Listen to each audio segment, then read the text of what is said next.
We interrupt your programming. This is a national emergency. Important details will follow.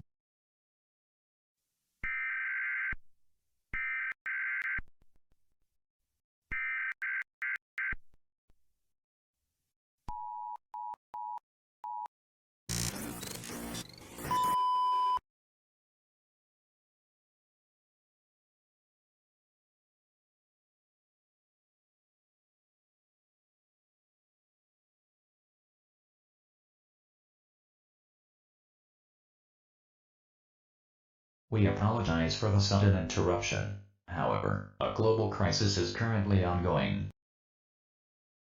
A global state of emergency has been declared due to the ongoing situation with the sun. If a living creature comes into contact with the sunlight, they will melt like wax. However, even after melting, the person will still be alive, and will inevitably become hostile by fusing onto others. Right now, we advise you to not panic, as it will only make the situation worse. We're working on a plan to provide aid to those still alive worldwide.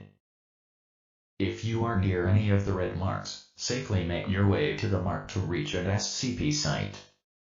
Wear multiple layers of clothing in order to limit light exposure. Learn to embrace the darkness, friends. Fear the light.